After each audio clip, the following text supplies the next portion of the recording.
हरते सब संताप, हम तो बस इतना जानते, आप सरीखे आप, हम तो बस इतना जानते, आप सरीखे आप। कुंडलपुर के बड़े बाबा की 1300 वर्ष प्राचीन अतिशयकारी चमत्कारी मनोहारी श्री अजितनाथ भगवान की, परम पूजाचार्य भगवान गुरुदेव शेखर विद्यासागर जी महामुनिराज की, मुनि शेखर विमल सागर जी आदि समस्त 3 कमनों करुण मुनिराजों की 170 समोसरण विधान की। आज हम ऐसी 12 भावना को आपके सामने रखेंगे। शायद कुछ लोगों ने देखी हो, पढ़ी हो, और शायद देश और विदेश में कई स्थान, कई व्यक्ति ऐसे हो सकते हैं जिनने आज तक यह 12 भावना सुनी भी ना हो। इसलिए ये पढ़ के आपके सामने रखते हैं। 100 वर्ष प्राचीन एक जिनवाणी से ली गई है ये। चूंकि प्रचलन में जो है वो तो अलग है, लेकिन इसको पढ़ के हम अपना सौभाग्य जागृत करते हैं। राजा राणा छत्रपति, पढ़ना नहीं, आप लोगों को नहीं पढ़ना, भी सिर्फ हम पढ़ेंगे साइड में। हाँ, आपको भी नहीं पढ़ना है, क्योंकि हम पढ़ रहे हैं, सिर्फ उच्चारण कर रहे हैं उसका। राजा राणा छत्रपति, हाथिन के असवार, मरना सबको एक दिन, अपनी अपनी बार, अपनी अपनी बार, सर्व प्राणी जो अब सिमर जावे, अन्य समस्त पदार्थ जग में को थिर न रहावे, दे पर वस्तु मोह बस मन में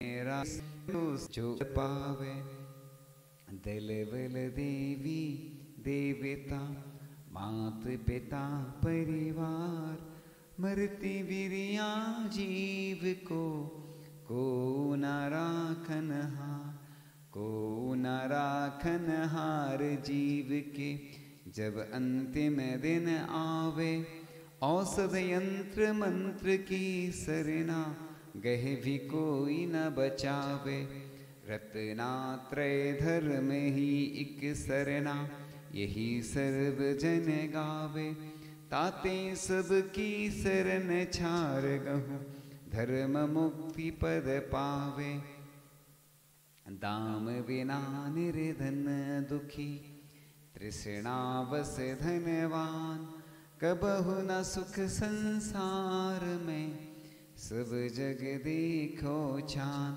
सब जग देखो छान, सब ही प्राणी अति दुख जो पावे, कर्म बलि नट चारु गति में, बहुविध नाच नचावे, गद बिन तन पावे तो धन नहीं, धन पा तुरत न सावे, ताते भव तन भोग राग तज, शिव मगल ही शिव जावे,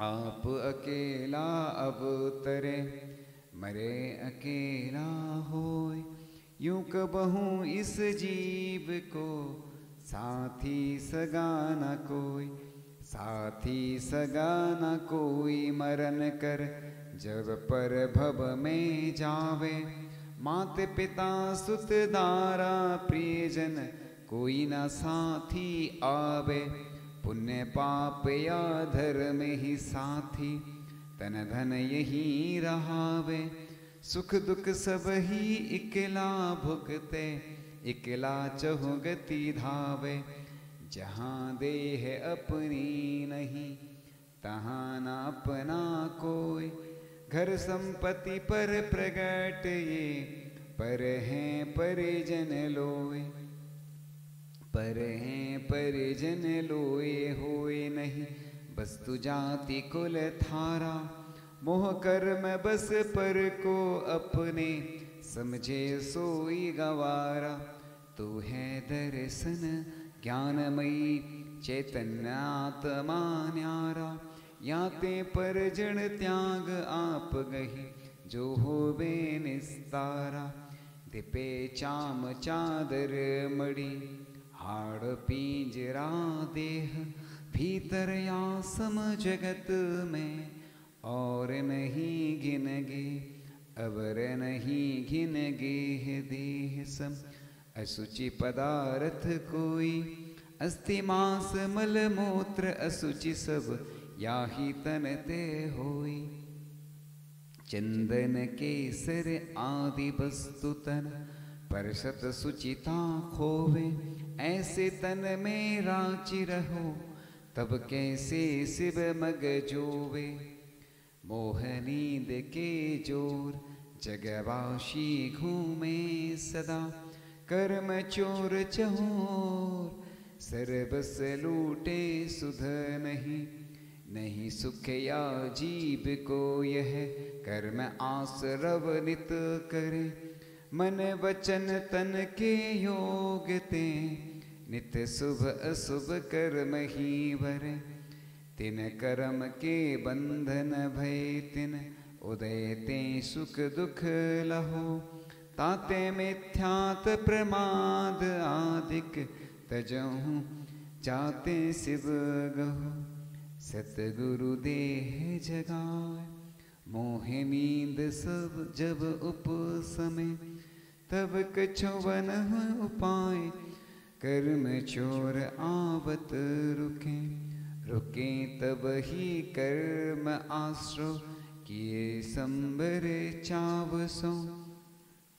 अरु महाव्रत पन समिति गुप्ति, 3-10 वृष भाव सो। परिसह सहन अरु भावना, चित चिंते नित ही सही। ताते जू होवे कर्म संबर, यही जिन धुनि में कही।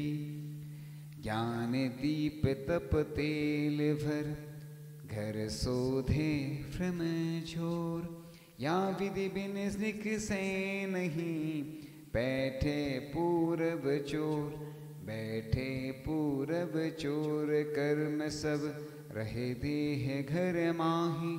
12 विध तप अग्नि जलाए, कर्म चोर जल जाही। उदय भोग सभी पाके निर्जरा, पके आम तरु डाली। तप सोहे अभी पाके पकावे, पाल बिसे जिम माली। पंच महाव्रत संचरण, समिति पंच परकार। प्रवर पंच इंद्रिय विजय, धार निर्जरा सार। धार निर्जरा सार, सार संबर पूर्वक जो हो है। यही निर्जरा सार कहीं, अभी पाके निर्जरा सो है। उदय भय फल देह निर्जर, सो सभी पाक कहावे। जासो जी का काज न सरी है, सो सब व्यर्थ ही जावे। 14 राजु उतंग नव, लोक पुरुष संठान। तामे जीव अनादिते, भरमत है विन ज्ञान।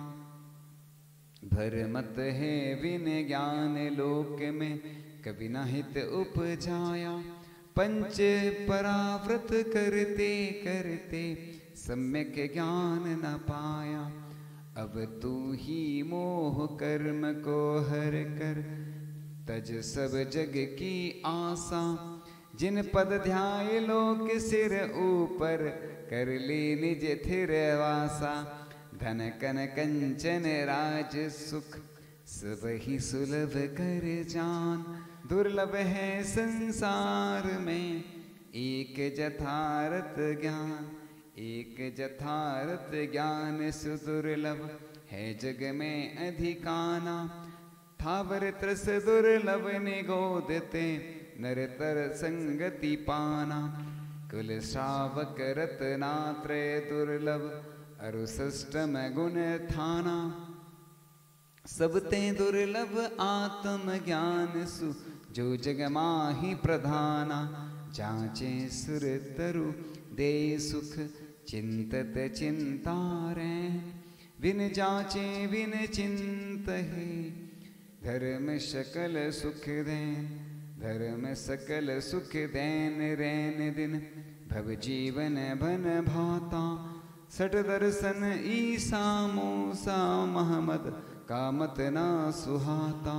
वीतराग सर्वज्ञ देव गुरु धर्म अहिंसा जानो।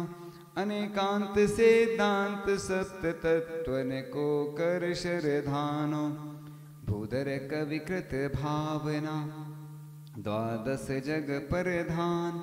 तापर एक अल्पज्ञ ने छंद रचे हित जान। देखो इसमें कितनी अच्छी भावना लिखी है। लास्ट अंत में अल्पज्ञ लिखा है। आज कोई किसी को थोड़ा सा ज्ञान हो जाता तो बुद्धिमान समझने लगता, लेकिन छेडाला में भी छेडाला कार ने लिखा है सुधी सुधार लिखा ना, यानी मुझसे कोई त्रुटि हो गई हो तो आप इसको सुधार कर पढ़ें, क्योंकि हो जाती हैं त्रुटियां कई बार। तो अल्पज्ञ लिखा है, इसलिए अपने आप को हमेशा अल्पज्ञ बुद्धि ही समझना चाहिए। क्योंकि ज्ञान जब केवल ज्ञान होगा तो उसके जितने नीचे के ज्ञान हैं उससे तो कम ही हो जाएंगे, अधिक तो नहीं होंगे। इसलिए कितनी अच्छी ये 12 भावनाएं हैं जो आप पढ़ते हैं संक्षेप में। वो उस समय जहाँ जैसी मिली होगी तो उन्होंने दे दी। लेकिन ये पुस्तक है जिन स्तुतियम, है ना, जिन स्तुतियम में अभी अभी प्रकाशित हुई है और इसमें पूरे जितने पाठ हैं सब शुद्ध हैं। ये 2 पुस्तक इतनी अच्छी पुस्तक हैं, ये यानी अभी तक जितनी पुस्तकें निकली हैं उनमें कहीं ना कहीं कुछ ना कुछ त्रुटियां हैं, लेकिन इसमें बहुत सारे जो मुनिराज विद्वान ब्रह्मचारी आदि ने मेहनत करके इन दोनों पुस्तकों को संशोधित किया है। इनमें यानी अगर हिंदी वाले जो 12 भावना, 12 भावना और भी अन्य जो पाठ हैं वो इसमें शुद्ध हैं इस वाली पुस्तक में, और अगर संस्कृत वाले चाहे वह अभिषेक पाठ हो या भक्तांबर या जितने भी स्तोत्र हैं, इन दोनों पुस्तकों में बड़े अभी तक की ये सबसे अच्छी पुस्तकें हैं। इसके पहले जो निकली उसके बारे में नहीं कह रहे, आगे और भी इससे कोई अच्छी पुस्तक निकल सकती है, लेकिन वर्तमान में सब क्योंकि कई भेद मिलते हैं, पाठांतर मिलते हैं, तो शुद्ध संस्करण हैं ये। इसको अपने जो विद्वान हैं, जो मुनिराज हैं, जो भी पिछीधारी भी हों, चाहे त्यागी वृत्ति हों, चाहे जो स्वाध्यायशील हों, वो इन पुस्तकों को अपने पास जरूर रखें। क्योंकि आज इतनी सारी पुस्तकें निकलने लगी हैं लेकिन संशोधित नहीं हो पाती हैं। कहीं ना कहीं व्याकरण की कमी रह जाती है, किसी अन्य जो प्रकाशन में त्रुटियां रह जाती हैं, तो क्या होता है कि हम पढ़ते चले जाते हैं। इसलिए तत्वार सूत्र के अंत में आता अक्षर मात्र पदस्वर हीनम। पर्युषण में कई लोग तत्वार सूत्र का पाठ करेंगे, जिनको करना है उस समय बिल्कुल समय नहीं मिलना है, इसलिए सभी शुद्ध कर लें, क्योंकि पहले से शुद्ध करने में फायदा रहता है। अब लोग क्या सोचते उसी समय करेंगे। हमने तो एक चीज बहुत अच्छी सीखी है कि जब भी कुछ आगे काम होना है तो कुछ हर चीज का नहीं बोल रहे हैं, लेकिन जो चीज हमें आगे करना है वो पहले से कर लो। अंत समय जैसे चतुर्मास चलते हैं ना, पूरे देश भर में चल रहे हैं चतुर्मास, और हमने भी कई चतुर्मास किए हैं तो अनुभव किया है। कई लोग सोचते हैं हम आगे कर लेंगे, आगे कर लेंगे, फिर बाद में जब बिहार होता है तो कहते महाराज जी हम तो रह गए। ऐसे कई लोग आएंगे हमारे पास, आते हैं। तो चूक मत जाना पछताओगे, ये शब्द एक लिख के रख लेना, चूक मत जाना पछताओगे। कर लो सो काम, पूज्य सागर जी महाराज जी कहा करते थे, कर लो सो काम भज लो सो राम। तो ये जीवन का कोई भरोसा नहीं, पल पल बहुत कीमती है। हमने सोचा है, मतलब हमने देखा है कि लोग हमेशा बस यही सोचते हैं हम कर लेंगे बस। इसलिए कल करे सो आज। आज करे सो अब, पल में प्रलय होत है बहुरी, बहुरी करेगा कब।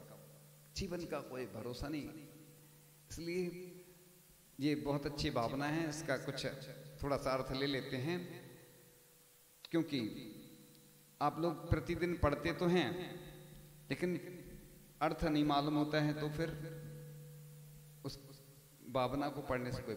जब हमारा बिहार होना था रामटेक से, 2013 की बात थी, चतुर्मास के बाद आचार्य जी ने यही कहा था, शाम को प्रतिदिन 12 भावना पढ़ना। क्या बोला था? 12 भावना। अपन बहुत सारी भावनाएं तो पढ़ते हैं 12। हमने अपने जीवन में एक बहुत अच्छा अनुभव किया है कि व्यस्तता तो सबको रहती है, चाहे संत हों चाहे गृहस्थ हों, लेकिन अगर अपने जीवन को बहुत अच्छा बनाना है तो सबसे अच्छा तो यही है, वैराग भावना पढ़ें, 12 भावना पढ़ें, रत्नाकर पंचविंशति का पढ़ें। यहाँ तक कि अपन किसी के यहाँ बैठने जाते ना, ये गलत परंपरा है कि रोते हैं।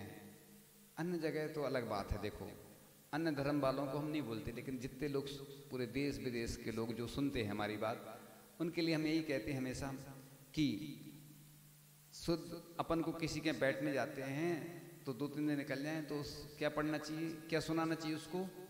12 भावना, वैराग भावना, रत्नाकर पंचविंशति का, और भी जो अच्छी स्तुति हैं। आज हम देखते हैं कि किसी के यहाँ बैठने जाते हैं तो ये तो पूछते क्या होगा, तो कैसे होगा, तो ये सब पूछते हैं, लेकिन क्या आपने कभी उसकी मदद की? क्या ये तो सिर्फ औपचारिकता चलती है। हम भी गृहस्थ जीवन में रहे हैं और हमने बहुत देखा है, और अभी भी हमारे पास बहुत सारे लोग आते हैं, लेकिन मैं भी कुछ नहीं कर पाता हूँ। लेकिन कुछ ना कुछ, एक तत्वार सूत्र में बहुत अच्छा सूत्र आता है, दुख शोक तापा क्रंदन, पढ़ा होगा आप लोगों ने। तो उसका अर्थ यही है, आश्रयों के कारण बताए गए हैं कि अगर पूर्व जन्म में हमने जो कर्म किए तो उनका फल वर्तमान में मिल रहा। अब वर्तमान में भी अगर हम तीव्र ऐसे कर्म का बंध करेंगे तो आगे हमें किस रूप में फल मिलेगा। इसलिए ये नहीं मना कर रहा हूँ मैं कि किसी के बैठने नहीं जाना, नहीं तो लोग बैठने ही छोड़ देंगे। जैसे किसी को अस्पताल में देखने जाते हैं, किसी के यहाँ बैठने जाते हैं, क्यों जाते हैं? ये भारतीय परंपरा है, भारतीय संस्कृति है, और जरूर जाना चाहिए बैठने। लेकिन उसको महिला मंडल हो या अपने कोई भी समाज में जो भी मंदिर हैं, जहाँ भी एक साधर्मी फंड होना चाहिए, साधर्मी फंड से मदद देना चाहिए। सिलवानी में एक ऐसी व्यवस्था, एक व्यक्ति था, गरीब था, और उसके आचार्य का आहार हुआ, उसको आचार्य के आहार का सौभाग्य प्राप्त हुआ। उसने कुछ राशि दान दी, पर परिचित था वो, तो हमने पूछा ऐसे ही, तो उसने बताया। तो उसने कहा हमारी 11 नहीं 21 की भावना है। सामान्य आदमी की आप समझ गए होंगे, वो पूरी राशि तो हम नहीं बताएंगे, आप समझ गए होंगे कुछ चीजें। देखो आप, एक बड़े सेठ के आहार हुए, उसने भी कितना दिया? 11। अब बताइए, आप एक गरीब आदमी अगर दान कर रहा है तो उसकी महानता देखिए। उधर ऐसी व्यवस्था है कि मंदिर से वो कुछ राशि लेकर के और अपना बिजनेस करता है छोटा सा। उस समय की बात कर रहा हूँ मैं, अभी उसकी क्या स्थिति है मुझे नहीं मालूम, लेकिन ये बात है 2008 की बात, 12-13 साल पुरानी बात कर रहा हूँ मैं, अब तो अलग ही बात है। तो ये उधर सिलवानी समाज की बहुत अच्छी व्यवस्था है कि कोई अगर हमारा साधर्मी व्यक्ति आर्थिक रूप से परेशान है तो हम उसकी मदद करें। तो ये हम सिर्फ औपचारिकता करते हैं, बैठने जाते हैं, कैसे हो गया था, क्या हो गया था। हम जैसे कोई महाराज जी का अंतराय होता है, अब ऐसे दिन भर में 10, 20, 50 लोग पूछने आएंगे तो महाराज जी को अंतराय से जाता तो इसमें परेशानी हो जाएगी। लोग सोचते हैं कि महाराज जी, अब आहार का समय जो रहता है उस समय तो पूछ लिया, ठीक है। अब शाम को थोड़ी पूछेंगे कि भैया महाराज जी आहार कैसे हुई। महाराज जी एक ही बार भोजन करते, उसके बाद त्याग हो जाता है। तो हम महाराज जी अगर स्वस्थ हैं, किन्हीं भी मुनि महाराज के पास अगर हम दर्शन करने जाते हैं तो ये तो पूछना हमारा कर्तव्य है, रत्नात्रय कैसा है, महाराज जी स्वास्थ्य कैसा है, ठीक है, आहार कैसे हुए, उस समय प्रासंगिक रहता है। तो अपन ऐसे ही किसी के यहाँ जाते हैं, रक्षाबंधन पर बैठने जाते हैं, बोलते हैं कि 1 वर्ष तक अन्न रहेगा त्यौहार। यहाँ बुंदेलखंड में ऐसा मानते हैं, अन्य जगह अन्य परंपराएं हो सकती हैं। तो उसकी हम सुख दुख में शामिल होते हैं, जो हमारे परिवार के हैं, जो रिश्तेदार हैं, कुटुंब। तो हम उनके यहाँ जाएं जब भी, तो हम क्या सुनाएं उनको? वैराग भावना, 12 भावना, ये नहीं सुनाते हैं। और हम अगर सच्चे उसके हितैषी हैं, मैं सिर्फ यहाँ के व्यक्तियों को नहीं बोल रहा हूँ, ये पूरे देश और विदेश में जहाँ जहाँ भी बात जाती है उन सब के लिए बोल रहा हूँ कि अगर हम उसके सच्चे हितैषी हैं तो हम उसकी आर्थिक रूप से मदद करें। ये नई परंपरा चालू होना चाहिए। अब मैं देखता हूँ कि कौन इसकी शुरुआत करता है, कहाँ से शुरुआत होती, किस नगर से होती है, किस गाँव से शुरुआत होती। शुरू करना चाहिए। अगर आप सच्चे हितैषी हैं तो ये सिर्फ औपचारिकता होती है, क्योंकि आप जाते हैं बैठ के, बस थोड़ा सा 2-4 आंसू बहा दिए, नहीं बहाए तो बस आ जाते हैं बैठ के, ये सिर्फ औपचारिकता है। लेकिन अगर सच्चे हितैषी हैं तो अगर कोई व्यक्ति परेशान है आर्थिक रूप से तो उसकी मदद करें। सही ये परंपरा है। और उसको वैराग भावना, 12 भावना, रत्नाकर पंचविंशति ये सुनाना चाहिए। तो ये तो होता नहीं है, बल्कि और हम उसको रुलाते हैं, कैसे हो गया था। तो कई लोगों को, एक हमने लेख पढ़ा था, उसमें लिखा था कि मजबूरी में रोना पड़ता है कई बार। तो कोई आता है तो नहीं रोते, तो क्या उनके यहाँ गए थे, बताओ रो नहीं रहे थे वो। गांव में हमने देखा है, अन्य समाज के लोग रहते ना, आवाज आती है, बड़े चिल्ला चिल्ला के रोते। तो मैं किसी को ये नहीं कह रहा हूँ कि जब हमारे बीच में से भी जब कोई किसी साधु का जब भी समाधि मरण होता है, कोई ऐसी घटना घट जाती है, दुख तो होता है हम लोगों को भी, आंखों में से आंसू आ जाते हैं। ऐसा नहीं सोचे कि साधु भी बहुत पॉजिटिव पावर वाले होते हैं। साधु के अंदर भी करुणा आ ही जाती है, द्रवीभूत हो जाते हैं।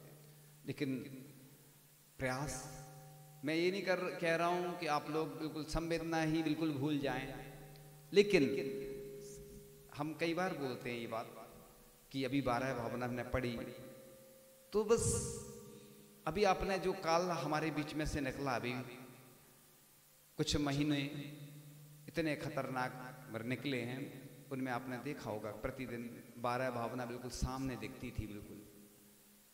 और यहाँ तक कि मरघट तक क्या लिखा रहता है 12 भावना में, मरघट तक ना जाए परिवार। यानी ऐसी स्थिति बन गई कि मतलब देखो 12 भावना पहले लिखी गई, लेकिन जाने को मना था कि कोई जा ही नहीं सकता, स्थिति ये बन गई। तो सिर्फ 12 भावना हमें पढ़ना नहीं है, जीवन में आत्मसात करना है। क्योंकि ऐसी हम प्रतिदिन कई वर्षों से, कई लोगों का बुढ़ापा आ गया, 12 भावना पढ़ते पढ़ते हम वृद्धता की ओर हैं। और जो नए लोग हैं वो भी पढ़ते होंगे, लेकिन सिर्फ 12 भावना पढ़ना ही नहीं है, 12 भावना पढ़ना ही नहीं है, उसको जीवन में उतारना है, तभी हमारे जीवन की सार्थकता होगी। क्योंकि 12 भावना ऐसी हम पढ़ते रहेंगे, लेकिन 12 भावना पढ़ते पढ़ते इतनी हमारी उम्र निकल गई है, लेकिन क्या हमने उसको जिया है, क्या उसको अपने जीवन में उतारा है, क्या आत्मसात किया है? तो बस आगे इस जो 12 भावना आज पढ़ी गई है, ये अंदर तक जाना चाहिए। उसको हमें देखो, एक व्यक्ति मदद करता है, दूसरा भी हाथ बढ़ाता है, दूसरे से 1 से 2, 2 से 4, 4 से 8 गुणित क्रम से जब बढ़ते जाते हैं तो बस कार्य हो जाता है। जिस प्रकार से आचार्य श्री ने जबलपुर में एक बहुत अच्छी शुरुआत करवाई थी, आशीर्वाद दिया था, प्रेरणा दी थी कि जो गरीब लोग हैं उनके लिए कैसे रोजगार मिले, तो आचार्य श्री ने पूरी मैत्री के नाम से एक संस्था के लिए आशीर्वाद दिया। वर्तमान में वह संस्था चल भी रही है, वो कार्य भी कर रही है। ऐसे ही हम पूरे देश के लोग मिलेंगे और अपने साधर्मी की मदद करें। उसकी पहले हम जानकारी कर लें वास्तविकता, क्योंकि कई लोग इसका दुरुपयोग भी करते हैं, इसलिए दुरुपयोग भी ना हो और हमारा जो साधर्मी भाई है उसको हम ऐसी मदद करें कि वास्तविकता में हम उसके मददगार बने। कई लोग मदद तो नहीं करते हैं, बस औपचारिकता दिखाते हैं। हमें हमारा जैन धर्म औपचारिकता पर नहीं टिका है। अंतरंग से जो हम किसी की मदद करते हैं वो बड़ी महत्वपूर्ण होती है। तो यह पहल होना चाहिए, चाहे जहां से भी शुरुआत हो, शुरुआत तो होना ही चाहिए। क्योंकि देखो, मैं 12 भावना पढ़ रहा था, सोचा था कि मैं इसका अर्थ पढ़ूंगा, लेकिन अपने आप शब्द निकलते चले गए, नया विषय आ गया जो मैंने सोचा ही नहीं था कि मैं ऐसा बोलूंगा। जाने किसका पुण्य होगा, किसके पुण्य के निमित्त से ऐसे अपने आप शब्द निकलते चले गए। तो ऐसी शुरुआत होना चाहिए। इसी क्रम में आज एक बहुत सुंदर सा भजन जो बहुत अंतरंग तक छू जाता है। बिल्कुल लगता है जब भी सुनते हैं, जब भी हम इसको पढ़ते हैं, तो बस लगता है कि अपना जीवन बिल्कुल इस भजन के साथ बहुत आनंद के क्षण उपस्थित हो जाते हैं। बड़े अच्छे से सुनना इसको। भंवरा एक कमल पर बैठा, मस्त रहा रस पीने में। सुबह से लेके शाम हो गई, ध्यान नहीं रखा मन में। दिन कर ज्यों ही अस्त हुआ, तो कमल स्वयं ही बंद हुआ। अंदर बैठा बैठा भंवरा, मन ही मन में प्रसन्न हुआ। उसने सोचा हुआ ये अच्छा, दिन कर जो अब डूब गया। सारी रात यहाँ बैठा मैं, जी भर कर रस पीऊँगा। और भी सोचा बहुत बेचारा, सपनों ने पर फैलाए। भूल गया था वो सब कुछ, पर सपने सच ना हो पाए। आया एक वहाँ पर हाथी, सूंड से तोड़ा पंकज को। काम तमाम हुआ भंवरे का, देख न पाया वो कल को। ऐसे ही हम अज्ञानी बन, मोह महामद को पीते। भूल स्वयं को जाते हैं हम, पर की ख्वाहिश में जीते। अरमानों के महल बनाते, मोह के कारण हो मजबूर। चारों गतियों के दुख सहते, करते रहते नित ही भूल। जिनके कारण दुख पाता, जिनके कारण तू रोता। तेरा कोई नहीं है पगले, क्यों कांटों को तू बोता। समय अभी है चेत ले पगले, बाद में फिर पछताना है।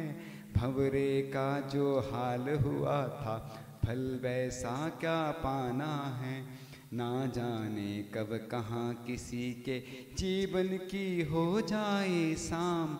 काल बना ले ग्रास न जाने, फिर ना मिल पाए आराम। काम कोई कल पर मत छोड़ो, आज अभी तुम कर डालो। कल क्या हो किसने देखा है, बात सही ये तुम मानो। जीवन की अब सांझ ढलेगी, आत्म कमल हो बंद तेरा। तेरा जीवन मिट जाएगा, लुट जाए तेरा डेरा। भवसागर में घूम रहा हूँ, भवसागर में हूँ भटका। अपने पास बुला लो भगवन, भक्त है कब से द्वार खड़ा।